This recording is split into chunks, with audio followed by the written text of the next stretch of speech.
Berita terakhir dari Pulau Buru, Tribunal Salampesi minta hentikan aktivitas pertambangan emas di Gunung Botak dan Gogorea. Penjabat Bupati Buru Jalaluddin Salampesi meminta pelaku usaha tambang Gunung Botak dan Gogorea segera menghentikan aktivitas pertambangan emas tanpa izin atau PETI. Penghentian aktivitas tambang baik di Gunung Botak dan Gogorea itu sambil menunggu izin pertambangan dikeluarkan dari pemerintah pusat maupun pemerintah daerah. Hal itu disampaikan Salampesi saat menggelar rapat di ruang rapat Bupati lantai 2 Jumat 1 Juli 2022 sore. Salampesi pun meminta dinas terkait mengontrol seluruh aktivitas penambang, baik penjualan maupun pemakaian bahan kimia berbahaya.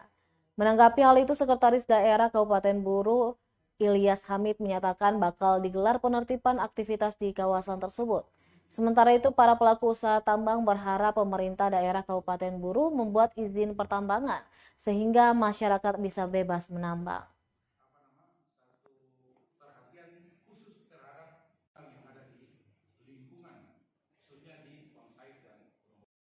Limbahnya ya, yang nanti dia merusak lingkungan. Mohon untuk para staf ahli, para asisten yang membidangi juga terlibat dalam pengaturan mekanisme perdagangan yang kemudian bergerak di sana. Kemudian nanti Perseda, Pemdes segera mungkin membuka RTK, RWK atau dengan struktur administrasi pemerintahan untuk mengontrol kondisi di sana, ya, dengan melibatkan kepala desa setempat atau satgas-satgas yang ditempatkan di sana.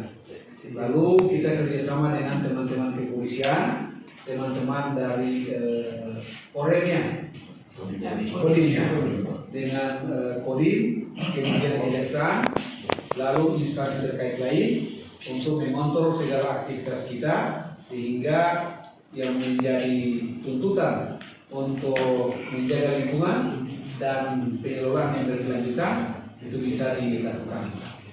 Apakah katong saya bisa dikasih kayak buat izin begitu lah katong usaha. Terima kasih sudah nonton. Jangan lupa like, subscribe, dan share ya.